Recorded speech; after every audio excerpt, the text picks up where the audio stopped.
দম বন্ধকর অনুভূতি অনুভব হওয়ায় অনু এবার গভীর ঘুম থেকে জেগে ওঠে। সহসায় অনুর চোখ দুটো খুলে যায়। ঘুম থেকে উঠে অনু পূর্বের ন্যায় নিজেকে বিছানায় পায়। অনু আস্তে আস্তে উঠে দেয়াল দিয়ে বসে চারদিকটা পরখ করে নেয়। না, রুমে তো আমি ছাড়া কেউই নেই। তাহলে কেন মনে হলো কেউ আমার রুমে ছিল? কেউ আমার দম বন্ধ হয়ে আসার কারণ ছিল? অনুর এসব চিন্তা ভাবনার মাঝে নিচ থেকে অনু তার খালামণির চিৎকার শুনতে পায়। নিমিষেই অনু ওর হৃদয়টা আঁতকে ওঠে।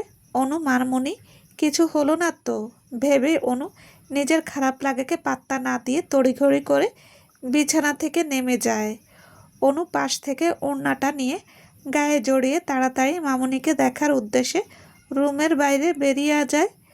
বসার রুমে এসে অনু দেখে তার মামুনি মেঝেতে বসে করুণ সুরে কান্না করছে, আর তার পাশেই ফোনটা পড়ে আছে। হয়তো ফোনটা আছড়ে পড়েছে, তাই তো ফোনের টাচ স্ক্রিন গ্লাস ফেটে চৌচির হয়ে গেছে। অনু আর এক মুহূর্ত নষ্ট না করে দৌড়ে তার মামুনির দিকে এগিয়ে যায় আর মেঝেতে বসে পড়ে। অনুর মামুনি বিরতিহীনভাবে কেঁদে যাচ্ছে। অনুর তার মামুনিকে এই অবস্থায় দেখে কষ্ট অনুভব করছে। অনু মামুনিকে শান্ত করার উদ্দেশ্যে জড়িয়ে ধরে আর নরম সুরে বলতে, কি হয়েছে মামুনি? বলো আমায় প্লিজ। তোমার খারাপ লাগছে? কষ্ট হচ্ছে? কোথায় কষ্ট হচ্ছে তোমার? আমায় বলো মামুনি। অনুর মামুনি মাথা তুলে অনুর দিকে তাকায়। এখনো তার চোখে অশ্রু, কান্নার দমকে তার কথা আটকে আসছে। তবু অনুর মামুনি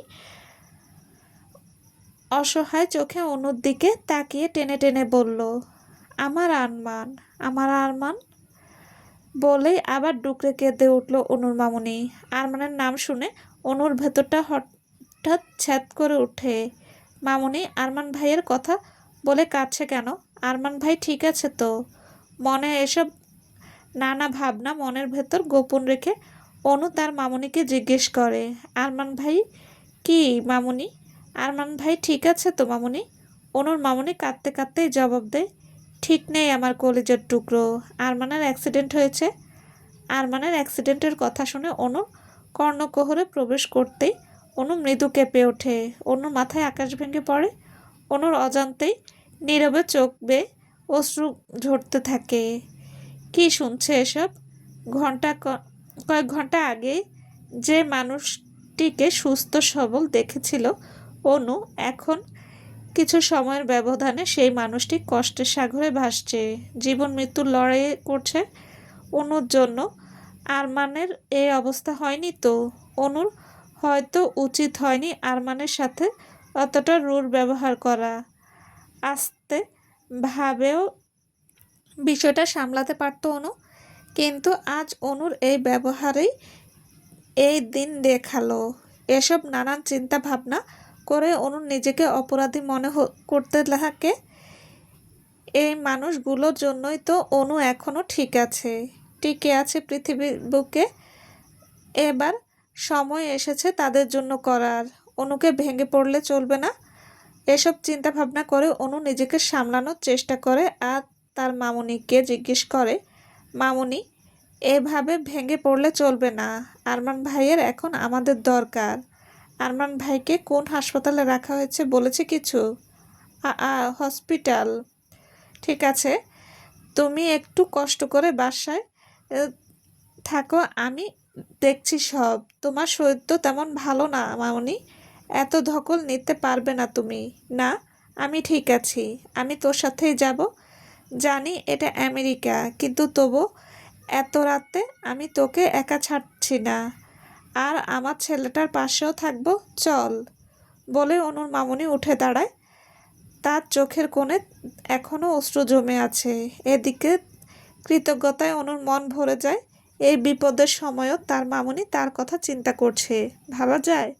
অনু সদ্য মনে মনে প্রার্থনা করছে সব কিছু যেন ঠিক হয়ে যায়। এই মানুষগুলো যেন খুব বেশি ভালো। এদের ছাড়া যে বর্তমানে অনু নিজেই শূন্য। অনু ওই পোশাক পরা অবস্থায় তার মামুনিকে নিয়ে হসপিটালে যাওয়ার উদ্দেশ্যে বেরিয়ে পড়ে।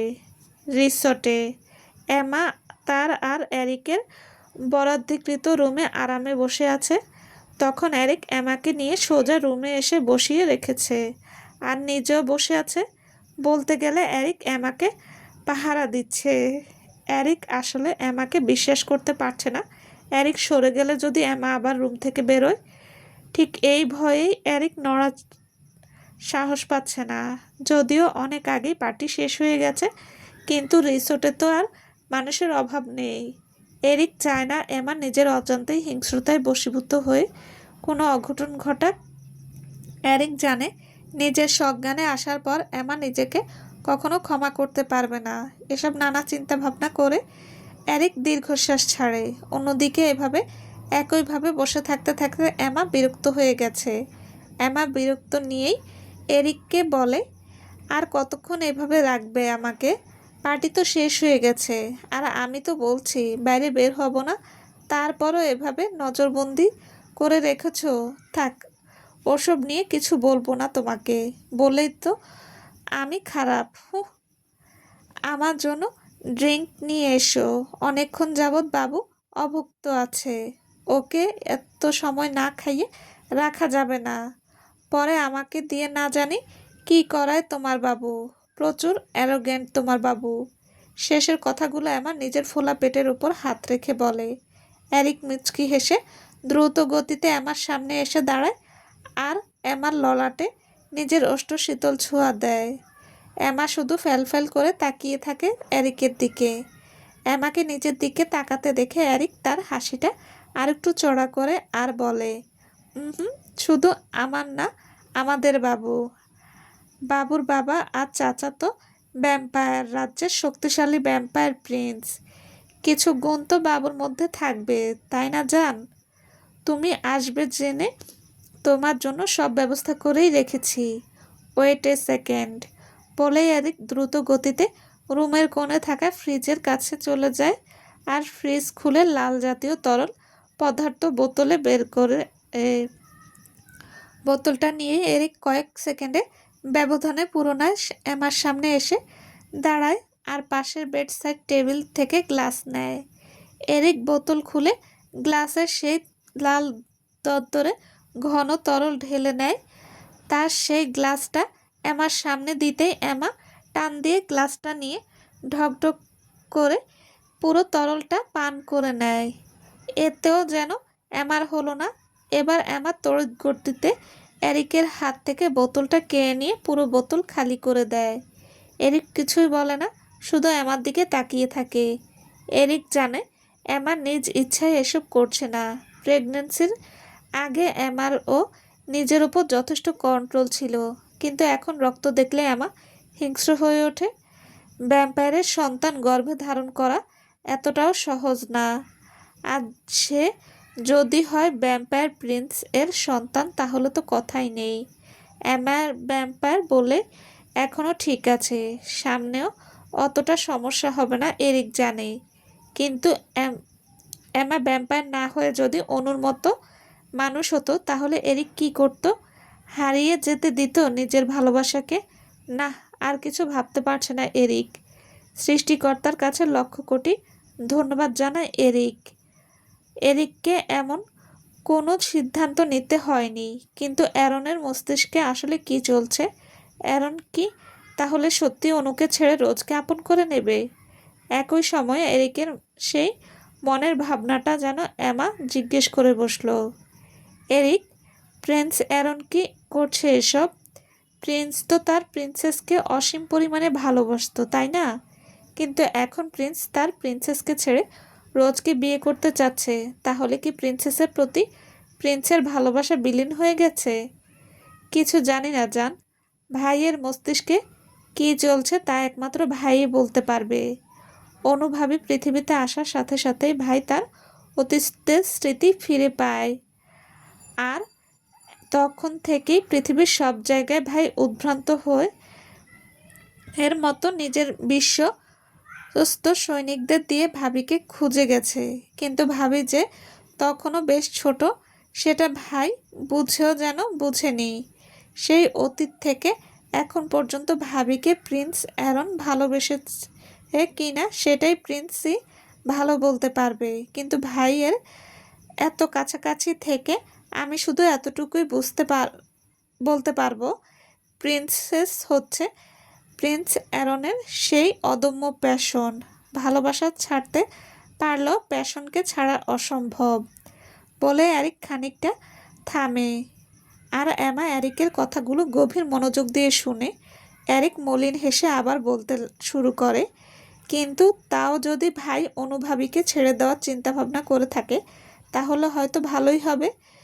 ভাইয়ের প্যাশন এখন ভয়ঙ্কর পর্যায়ে আছে, যার ফলাফলও যে ভয়ঙ্কর হবে তা নিয়ে সন্দেহ নেই। এরিক থামতেই এমা বলা শুরু করে, আমি শুনেছি প্রিন্সেস নাকি সমস্ত ধরনের জন্য অপরিসীম আত্মত্যাগ করেছিলেন। বিশেষ করে ভ্যাম্পায়ারদের জন্য উনি ছিলেন আশীর্বাদ স্বরূপ, যার কারণে আজও ভ্যাম্পায়াররা তাকে শ্রদ্ধার সাথে স্মরণ করে। যদিও বা সেই প্রিন্সেসকে তার আপনজন আর প্রিন্স অ্যারন ছাড়া কেউ দেখেনি। ওনার পিতার নির্দেশে সবসময় উনি ঘোমটার আড়ালে থাকতেন।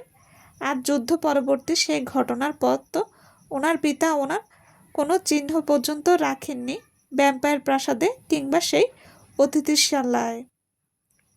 আসলেই প্রিন্সেস মানুষ হওয়া সত্ত্বেও ছিলেন পরাগ সাহসী এক নারী। ভ্যাম্পায়ার হওয়া সত্ত্বেও আমি নিজেকে বলিদান দেওয়ার কথা চিন্তাও করতে পারি না।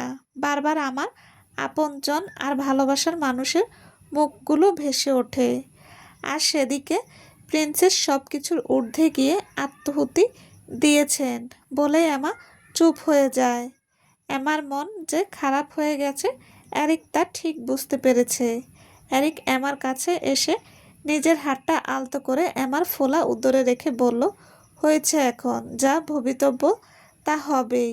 মানুষ হোক বা ভ্যাম্পায়ার, কারো পক্ষেই তা আটকানো সম্ভব না। এসব চিন্তা করা বন্ধ করো এমা। এই সময় এত স্ট্রেস নেওয়া ঠিক না। আমাদের ছোট্ট সোনার উপর কোনো প্রভাব পড়ুক তা চাই না জান। রেস্ট নাও এখন। এমা এরিকের দিকে তাকিয়ে মুচকি হেসে সম্মতি জানায়। রিসোর্টের বাগানে রাতের শেষ প্রহরের দিকে বেশ ঠান্ডা পড়েছে। ঠান্ডায় শরীর গরম করার জন্য ওয়াইনের কোনো বিকল্প নেই। রোজ বাগানে দাঁড়িয়ে ওয়াইনের গ্লাসে ঘন ঘন চুমুক দিতে ব্যস্ত। ইদানিং রোজের চোখে ঘুম পাখিরা ধরা দিতে নারাজ। মাঝে মাঝে রাতে হুট করে রোজের ঘুম ভেঙে যায়, আর পরে চোখে ঘুম ধরাই দিতে চায় না। আসলে যখনই রোজ একা থাকে তখনই কারো মিথ্যের সাথে করা ভালোবাসার নিখুঁত অভিনয়গুলো রোজের মনে পড়ে যায়। সাথে মনে পড়ে যায় সেই সুমধুর স্মৃতিগুলো যেগুলো একসময় রোজের কাছে মনে হয়েছিল পুরুষটিকে ভালোবেসে কত কিছুই না করছে। কিন্তু এক সত্যি উন্মোচন এর পর রোজ বুঝতে পারে দুনিয়ায় ভালোবাসা বলতে কিছু নেই। যা আছে তা হচ্ছে ক্ষণিক সময়ের শারীরিক আকর্ষণ আর কিছুটা মোহ। অনুভূতির যদি মূল্যই না থাকে তাহলে শুধু এগুলোর জন্য রোজ সেই বেইমান পুরুষের কাছে কেন থাকবে? তার থেকে তো অ্যারন লাখ গুণে ভালো। অ্যারন যেমন সুদর্শন তেমনি বলশালী ক্ষমতাধর একজন সুপুরুষ। অ্যারন নিজের করে পাওয়া তো রোজের জন্য সৌভাগ্যর ব্যাপার। অ্যারনের মতো সুপুরুষের সঙ্গ সাথে চিরযৌবনা হওয়ার সুযোগ কে হাতছাড়া করবে? সেই বেইমান পুরুষ যদি রোজের অনুভূতি নিয়ে খেলা করতে পারে তাহলে রোজ কেন এই অনুভূতিকে প্রাধান্য দেবে? রোজও তাই করবে যা সেই বেইমান পুরুষকে কষ্ট দেবে। বাইরে থেকে রোজকে স্বাভাবিক দেখালো এমন অজস্র চিন্তা ভাবনা রোজের মাথায় ঘুরপাক খাচ্ছে। Red rose. হুট করে সে চেনা পরিচিত কণ্ঠস্বর শুনে রোজ থমকে যায়। আসলে রোজ কি সেই কণ্ঠস্বর শুনল, নাকি এটা রোজের ভ্রম? রোজ একবার তা সুনিশ্চিত করতে পেছনের দিকে তাকায়। পেছনে তাকাতেই রোজ নিজের থেকে কয়েক কদম দূরে তার সেই অনাকাঙ্ক্ষিত পুরুষকে দাঁড়িয়ে থাকতে দেখতে পায়। রোজ সেই অপরিয় পুরুষকে দেখতে পেয়ে রোজের হৃৎপিণ্ড কয়েক পলকের জন্য থেমে যায়। রোজ অপলক দৃষ্টিতে তাকিয়ে রয় তার সেই অপ্রিয় পুরুষের দিকে। রোজের মুখ থেকে অস্পষ্ট স্বরে বেরিয়ে আসে, জ্যাক। এত আস্তে বলার পরও জ্যাক ঠিকই তা শুনতে পায়। এতদিন পর রোজের মুখে নিজের নাম শুনে জ্যাকের ঠোঁটের কানে এক চিলতে হাসি ফুটে ওঠে। জ্যাক সহসাই রোজের দিকে কয়েক কদম এগিয়ে যায়। জ্যাককে নিজের দিকে আগাতে দেখে রোজ নিজের হুঁশ ফিরে পায় আর কিছুটা পিছিয়ে যায়। রোজকে পিছিয়ে যেতে দেখে জ্যাক থেমে যায় আর ব্যথিত নজরে রোজের দিকে তাকিয়ে থাকে। জ্যাক জোরপূর্বক খানিকটা হেসে রোজকে জিজ্ঞেস করে, ভালো আছো রোজ? রোজ কিছু না বলে মুখটা জ্যাকের থেকে ফিরিয়ে নেয় আর কঠিন স্বরে বলে, এখানে কেন এসেছো? তাহলে কোথায় যাব বলো?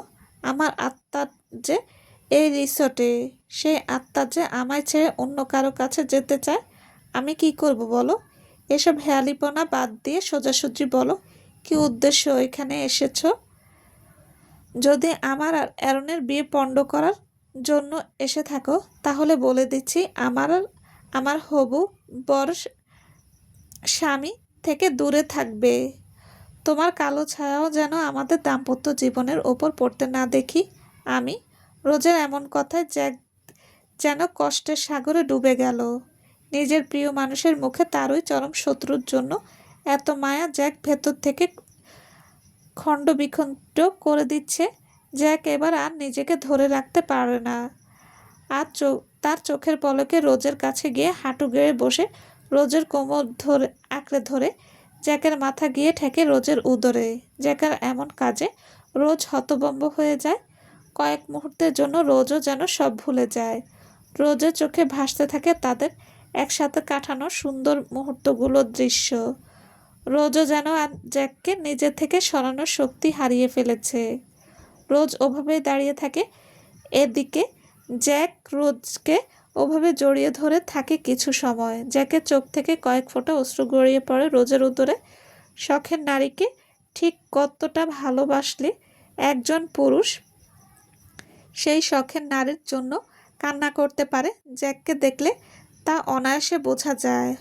রোজ ঠিকই জ্যাকের অশ্রু অনুভব করলো, কিন্তু কোনো প্রতিক্রিয়া করলো না। শক্ত মুখে দাঁড়িয়ে রইল রোজ, কিন্তু কোনো কিছুই যেন রোজের মন ছুঁতে পারল না।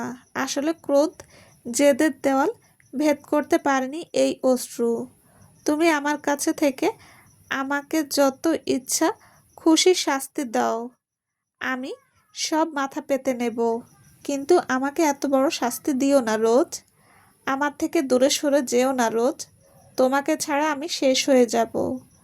তো শেষ হয়ে যাও না, না করেছে কে? বলে রোজ জোর করে জ্যাকের বাহুডোর থেকে নিজেকে ছাড়িয়ে নেয় আর তারপর গটগট পায়ে রিসোর্টের ভেতরে ঢুকে যায়। জ্যাক ওভাবেই মাটিতে বসে করুণ চোখে রোজের যাওয়ার দিকে তাকিয়ে রইল। প্রিয় মানুষের কাছ থেকে অবহেলা অবজ্ঞা যে কতটা কষ্টের তা শুধু তারাই জানে যারা তা ভোগ করেছে। জ্যাক সেই কষ্ট হাড়ে হাড়ে বুঝছে। জ্যাক মানছে সে ভুল করেছে, কিন্তু তার জন্য এত বড় শাস্তি রোজ কিভাবে দিতে পারে জ্যাককে? রাগ জেদ কে ভালোবাসার ঊর্ধ্বে? এজন্যই বলে ভালোবাসা কখনো ইগো আনতে নেই, তাহলে সে ভালোবাসা টিকে না। আর সবচেয়ে বড় কথা, ভালোবাসায় কিছুটা বেহায়াও হতে হয়। রোজের মতো সাধারণ মানুষ যে ওল্ড প্রিন্স জ্যাক তার অজান্তে ভালোবেসে ফেলেছিল। প্রথমে রোজকে প্রিন্সেস ভেবে নিজের স্বার্থ সিদ্ধির জন্য রোজকে দাবার গুটি হিসেবে ব্যবহার করার পরিকল্পনা ছিল জ্যাকের, কিন্তু কপালের লেখন বোধহয় অন্যভাবে লেখা ছিল। তাই তো জ্যাক তার রোজকে ভালোবেসে বিরহের দহনে পড়ছে। নিজের ভগ্ন হৃদয় নিয়ে বাগানে ঝোপঝাড় গাছগাছালি ঘেরা এলাকার মাঝ দিয়ে ধীর পায়ে হেঁটে যাচ্ছে জ্যাক। হাঁটতেও কষ্ট হচ্ছে জ্যাকের। দিনকাল কেমন চলছে জ্যাক? নিজের চরম শত্রুর কণ্ঠস্বর শুনতে পেয়ে জ্যাক সাথে সাথে থেমে যায়। শব্দের উৎস অনুসরণ করে জ্যাক সেদিকে ফিরে নিজের দৃষ্টি দেয়।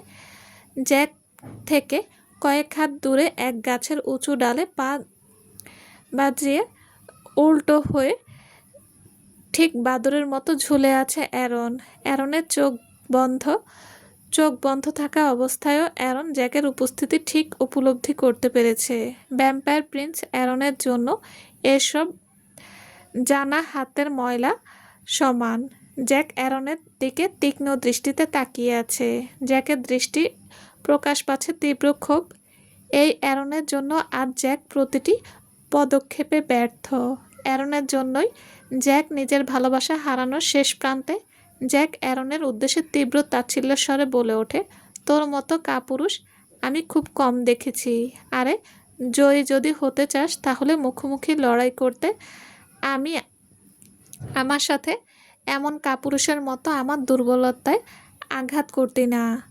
তুই জানতি রোজ আমার ভালোবাসা, আমার এই হিংস্র হৃদয় রোজ ভালোবাসা সৃষ্টি করেছে। আমি জানি ভালোবাসতে। আরে তুই কিভাবে জানবি ভালোবাসার মন্ত্র? তোর হৃদয় থাকলে তো তুই ভালোবাসবি। তুই হয়তো পৃথিবীর সমস্ত ক্ষমতা অর্জন করতে পারবি, কিন্তু কারো নিঃস্বার্থ ভালোবাসা তুই পাবি না। জ্যাকের কথা শেষ হতেই অ্যারন ধপ করে নিজের চোখ খুলে তাকায়। মুহূর্তের ব্যবধানে অ্যারন ঝড়ের বেগে গাছের উঁচু ডাল থেকে লাফ দিয়ে নিচে এসে পড়ে। অ্যারন জ্যাকের দিকে তাকিয়ে কিছুটা ক্রূর হাসে, তারপর জ্যাকের দিকে এগুতে থাকে। জ্যাক থেকে ঠিক 3 কদম দূরত্ব বজায় রেখে অ্যারন থেমে যায়। অ্যারন সিনা টান টান করে জ্যাকের সামনে দাঁড়িয়ে আছে, মুখে এখনও তার সেই ক্রূর হাসি বিদ্যমান। অ্যারনের হাসি যেন জ্যাকের রাগকে আরও কয়েক গুণ বাড়িয়ে দিতে সক্ষম হলো। জ্যাক ক্রোধে আগুনে ফুঁসছে। জ্যাককে ফুঁসতে দেখে অ্যারন যেন আরও বেশি আনন্দ পেল। অ্যারনের সেই ক্রূর হাসিটা আরও খানিকটা প্রশস্ত হলো। অ্যারন নিজের ক্রূর হাসি বজায় রেখেই জ্যাককে বলল, চল তোর ইচ্ছেটা পূরণ করে দেই। আয়, মুখোমুখি লড়াইটা আজ সেরেই ফেলি। অ্যারন নিজের সেই বাক্য কোনো রূপ ভূমিকা দিয়ে শুরু না করেই সরাসরি উপসংহার টেনে দেয়। জ্যাক কিছু সময় অ্যারনের দিকে একদৃষ্টে তাকিয়ে রয়, তারপর হুট করে নেকড়ে রূপে এসে অ্যারনের উপর ঝাঁপিয়ে পড়ে। এতে অ্যারনের ভাবমূর্তির কোনো পরিবর্তন হলো না। অ্যারন যেন জানত জ্যাক যে কোনো নোটিশ না দিয়েই অ্যারনকে আক্রমণ করবে। জ্যাক যখন ঠিক শূন্যে থাকা অবস্থায় অ্যারনের মুখোমুখি, তখন অ্যারন নিচের দিকে দৃষ্টি বজায় রেখে নিজের লম্বা পেশিবহুল হাত দিয়ে জ্যাকের গলা ধরে জ্যাককে আটকে দেয়।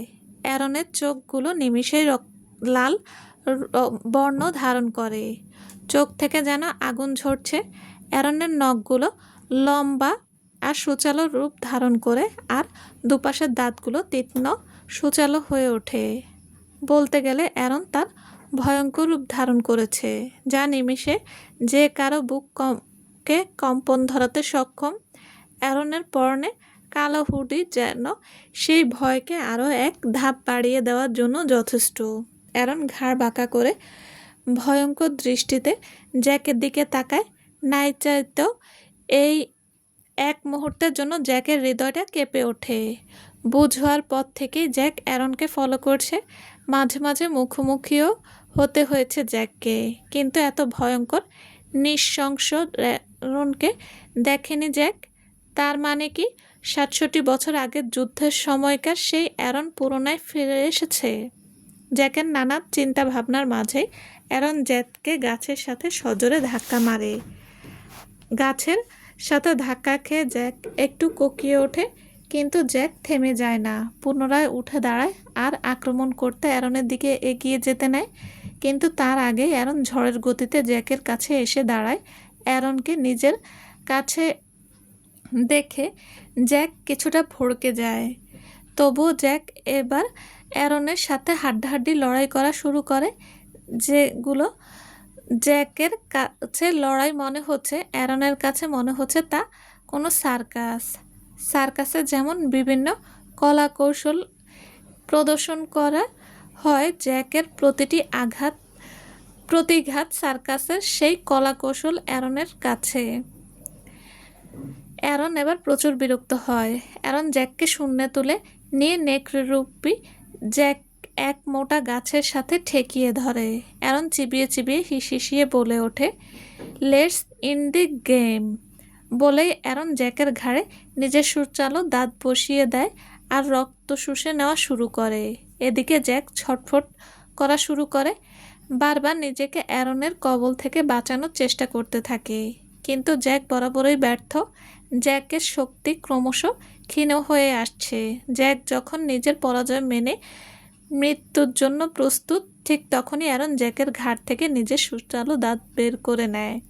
এরপর অ্যারন জ্যাককে ছিটকে দূরে সরিয়ে দেয়। জ্যাক অ্যারন থেকে কিছুটা দূরে পড়ে রইল। শক্তি ক্ষীণ হওয়ায় জ্যাক নিজের মনুষ্যরূপে ফিরে আসে। জ্যাকের পুরো শরীরে আঁচড়ে ভরা। সেই আঘাতপ্রাপ্ত স্থান থেকে চুইয়ে চুইয়ে রক্ত পড়ছে। বলতে গেলে জ্যাকের অবস্থা প্রচণ্ড খারাপ। জ্যাক মাটিতে পড়ে থেকে থেকে কাতরাচ্ছে। জ্যাকের চোখ তুলে তাকানোর শক্তিও যেন নেই। এদিকে প্রিয়সীকে হারানোর তীব্র বেদনা, অন্যদিকে নিজের ভাইয়ের মৃত্যুর প্রতিশোধ নেওয়ার গুরু দায়িত্ব, স্পৃহা, সব মিলিয়ে জ্যাক বিধ্বস্ত। আজ সেই দায়িত্ববোধ আর এর জন্যই হয়তো জ্যাক তার প্রেয়সীকে হারিয়ে ফেলেছে। এই কারণগুলোই জ্যাকের পরাজয়ের মূল কারণ বলা যায়। মন মস্তিষ্ক যদি ক্লান্ত থাকে তাহলে এমনিতেই শরীর হাল ছেড়ে দেয়। জ্যাক তার উৎকৃষ্ট প্রমাণ। অ্যারন চোখের পলকে জ্যাকের একদম মুখের কাছে গিয়ে হাঁটু গেড়ে বসে পড়ে আর মুখ দিয়ে আফসোসের সুরে চুচু শব্দ করে ওঠে। অ্যারন তীব্র তাচ্ছিল্যের স্বরে বলে ওঠে, কিরে, মুখোমুখি লড়াই এর না তোর খুব শখ? তাহলে তোর সেই শখ কই গেল? আর কে যেন বলছিলি ভালোবাসার কথা, রাইট? এতটুকু কথা বলে অ্যারন থেমে যায়। তারপর নিজের শক্ত হাত দিয়ে জ্যাকের চোয়াল চেপে ধরে। এমনিতেই জ্যাক এর অবস্থা নাজুক, তার উপর অ্যারনের এমন চোয়াল চেপে ধরায় জ্যাকের প্রাণ যায় যায় অবস্থা। অ্যারন এবার দাঁতে দাঁত চেপে ভয়ঙ্কর কণ্ঠে বলে ওঠে, তোদের মতো কুত্তাদের মুখে ভালোবাসার কথা মানায় না। একটা কথা জানিস তো, everything is fair in love and war. এই কথাটাকেও হার মানিয়েছে তোর বড় ভাই জানাথন। কি সুন্দর নিখুঁতভাবে তোর ভাই আমার আন্ট রিহানার ভালোবাসাকে কাজে লাগে যুদ্ধে ব্যবহার করতে চেয়েছিল, কিন্তু আফসোস, আমার আন্ট মৃত্যুকে বেছে নিয়েছে, কিন্তু ভ্যাম্পায়ার রাজ্যের সাথে বেইমানি করেনি। তারই তো ভাই তুই। তোর থেকে এর চেয়ে বেশি আর কি আশা করা যায় বল? তুইও তো রোজের সাথে অভিনয়ই করেছিলি, তাই না? ইস, বেচারি রোজ। বলেই অ্যারন বাঁকা হাসে। অন্যদিকে শত কষ্ট হওয়া সত্ত্বেও জ্যাক বিস্ফোরিত নয়নে অ্যারনের দিকে তাকিয়ে থাকে। অ্যারনের কোনো কথাই জ্যাকের বিশ্বাস হচ্ছে না। জ্যাক নিজের নিভে যাওয়া কণ্ঠে বলে, তুই সব মিথ্যে বলছিস, আমার ভাই এমন কিছুই করেনি। অ্যারন নিজের বাঁকা হাসি বজায় রেখেই বলে, ও তাই নাকি? তোর বাপ তো দেখি তোকে কিছু জানায়নি। তোর বাপের কাছে গিয়ে জিজ্ঞেস করিস তো, অবশ্যই তোর বাপ মিথ্যেই বলবে। পারলে নিজে খুঁজে নিস সব সত্যি। অ্যারনের কথায় জ্যাক কিছুটা ভাবনার সাগরে ডুবে যায়, কিন্তু জ্যাকের মস্তিষ্ক আপাতত এগুলো সাইডে সরিয়ে বারবার তার ভালোবাসা হারানোর বেদনাটাকে মুখ্য করে তুলছে। জ্যাকের মনোভাব অ্যারন ঠিকই পড়ে ফেলল। অ্যারন সগৌরবে সিনা টান টান করে দাঁড়িয়ে বলে ওঠে, তুই চাইলে আমার কাছ থেকে তোর রোজকে ভিক্ষা চাইতে পারিস, আমি ভেবে দেখতে পারি তোর আকুতি। অ্যারনের কথায় জ্যাক কিছু না বলে শুধু করুণ দৃষ্টিতে অ্যারনের দিকে তাকিয়ে থাকে। আসলেই ভালোবাসার কাছে ক্ষমতাবান পুরুষও অসহায়। হসপিটালে শেষ রাতের দিকে অনু আর তার মামুনি হাসপাতালে আসলেও বর্তমানে চারিদিকে ভোরের আলো ফুটতে শুরু করেছে। নতুন সকালের সাথেই কি নতুন কিছু সূচনা হতে চলেছে? অনেকক্ষণ যাবৎ অনু অপারেশন থিয়েটারের আশেপাশে ঘুরঘুর করছে। একবার একটু বসছে, তারপর পুনরায় অপারেশন থিয়েটারের সামনে গিয়ে উকি ঝুঁকি দিচ্ছে। অন্যদিকে অনুর মামুনি এক জায়গায় বসে স্থির দৃষ্টিতে অপারেশন থিয়েটারের দিকে তাকিয়ে আছে। তাদের অপেক্ষার অবসান ঘটিয়ে অপারেশন থিয়েটারের থেকে একজন ডাক্তার বেরিয়ে আসে। ডাক্তারকে বেরিয়ে আসতে দেখে অনু দৌড়ে ডাক্তারের সামনে গিয়ে দাঁড়ায় আর অস্থির চিত্তে জিজ্ঞাসা করে, আরমান ভাই ঠিক আছে তো ডাক্তার? উনি সুস্থ আছেন তো? Calm down miss, he is out of danger now. কিছুদিন এর ভেতরে উনি পুরোপুরি সুস্থ হয়ে যাবে। কেবিনে শিফট করার পর আপনারা দেখা করতে পারবেন বলেই ডাক্তার বেরিয়ে যায় আর অনু কিছুটা স্বস্তির নিঃশ্বাস ফেলে। অপারেশন থিয়েটারে থাকা মানুষটা যে অনুর এই 1 মাস বটবৃক্ষের মতো ছায়া দিয়েছে। এই মানুষটার কিছু হলে যে অনু বেঁচে থেকেও মৃতপ্রায় হয়ে যেত। অনুর জন্য যদি এক মা তার কলিজার টুকরো হারায়, অনু কিভাবে ভালো থাকবে? অনু তার মামনির কাছে গিয়ে বসে তার কাঁধে হাত রেখে আশ্বাসের সুরে বলে, সব ঠিক হয়ে যাবে মামনি, তুমি চিন্তা করো না প্লিজ। অনুর মামনি অনুর দিকে মলিন চোখে তাকিয়ে পুনরায় চুপ করে বসে থাকে। কিছুক্ষণের মাঝেই আরমানকে কেবিনে শিফট করা হয়। আরমানের জ্ঞান ফিরে এসেছে। কেবিনে দেওয়ার পরপরই অনু আর তার মামনি কেবিনের সামনে গিয়ে দাঁড়ায়। ডাক্তার শুধু একজন একজন করে ভেতরে ঢোকার পারমিশন দিয়েছে। অনু তার মামনির দিকে এগিয়ে যায় আর বলে, মামনি, আগে তুমি গিয়ে আরমান ভাইয়ের সাথে দেখা করে আসো, তারপর আমি যাবনি। অনুর মামনি মাথা নেড়ে কেবিনের ভেতরে ঢুকে যায়। আরমান চুপ করে চোখ বন্ধ করে শুয়ে আছে। আরমানের মাথা হাত পাতে ব্যান্ডেজ করা। আরমানকে এই অবস্থায় দেখে অনুর মামনি নিজের আবেগ কন্ট্রোল করতে পারে না। অনুর মামনি চোখ থেকে আপনা আপনি অশ্রু গড়িয়ে পড়া শুরু করে। অনুর মামনি মুখ চেপে ধরে কেবিন থেকে বেরিয়ে যায়। অনুর মামনি চায়নি যে আরমান তাকে এমন কান্নারত অবস্থায় দেখুক, তাই সে কেবিন থেকে বেরিয়ে যায়। অনু শুধু নিষ্প্রাণ দৃষ্টিতে তার মামনির যাওয়া দেখল, কিন্তু কিছু বলল না। অনু দীর্ঘশ্বাস ছেড়ে কেবিনের ভেতরের দিকে এগিয়ে যায়। কেবিনে ঢুকতে অনু আরমানের চোখ বুজে থাকা অবস্থায় দেখতে পায়। অনু ছলছল চোখে নিষ্পলক ভাবে আরমান ভাইয়ের দিকে শুধু তাকিয়ে রইল।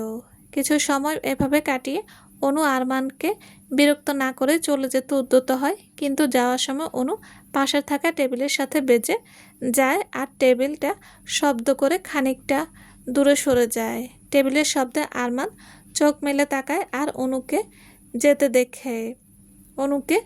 দেখেই আরমান ক্ষীণ কণ্ঠে অনুকে ডেকে ওঠে, কুকি। আরমানের ডাক শুনে অনু আরমানের দিকে অশ্রুসিক্ত নয়নে তাকায়, কিন্তু অপরাধ বোধে অনু বেশিক্ষণ আরমানের পানে তাকিয়ে থাকতে সাহস পায় না। সাহস নিয়েই নিজের মাথা নিচু করে নীরবে অশ্রু বিসর্জন দিতে থাকে। রিসর্টে ভোরের আলো ফোটার আগে অ্যারন রিসর্টের নিজ রুমে ফিরে আসে। বর্তমানে অ্যারন নিজের রুমে বিশাল বাথটবের অবস্থান করছে। বাথটবটা লাল তরল দ্বারা পূর্ণ, মনে হচ্ছে পানির সাথে লাল রং মিশিয়ে দেওয়া হয়েছে, কিন্তু আসলে সেটা লাল রং ছিল নাকি রক্ত সেটা তো এটা যে মিশিয়েছে সেই ভালো জানে। সেই তরলে গোলাপের পাপড়ি ছিটানো রয়েছে আর তাতে রাজকীয় ভঙ্গিমায় অ্যারন নিজের নগ্ন গা ডুবিয়ে রেখেছে। হুট করে অ্যারন বাথরুম কাঁপিয়ে হাসা শুরু করে, যেন কোনো মজার কৌতুক মনে পড়েছে। হুট করে যেমন হাসা শুরু করে ঠিক তেমনই হুট করে অ্যারন নিজের হাসি থামিয়ে দেয়। তারপর নিজের দুহাত দুদিকে মেলে বাথটাবের বাড়িয়ে দেওয়া অতিরিক্ত জায়গায় রাখে। অ্যারন শয়তানি হাসি হেসে বলে ওঠে, এই গল্পটা আমার, এই গল্পের লেখক আমি, আর এই গল্পে কোন চরিত্র কী রোল প্লে করবে তা নির্ধারণও করব আমি। যদি কেউ আমাকে হিরো ভেবে থাকে তাহলে তাদের ভুল ভাঙানোর দায়িত্বটাও যে আমার। এই গল্পের লেখকও আমি, আর এই গল্পের কোন চরিত্র কী রোল প্লে করবে তা নির্ধারণও করব আমি। যদি কেউ আমাকে হিরো ভেবে থাকে তাহলে তাদের ভুল ভাঙানোর দায়িত্বটাও যে আমার, কারণ এই গল্পের মেন ভিলেনটাও তো। বলেই অ্যারন পুনরায় অট্টহাসিতে মেতে ওঠে। অ্যারনের মনে পড়ে যায় কাল রাতের কিছু দৃশ্য। চলবে। আসসালামু আলাইকুম। গল্পটা কেমন লেগেছে প্লিজ জানাবেন। আর হ্যাঁ, অবশ্যই লাইক কমেন্ট করবেন। আর যারা এখনও আমার চ্যানেলটি সাবস্ক্রাইব করেনি তাদের বলছি, প্লিজ চ্যানেলটি সাবস্ক্রাইব করে পাশে থাকবেন। সবাই ভালো থাকবেন। আল্লাহ হাফেজ।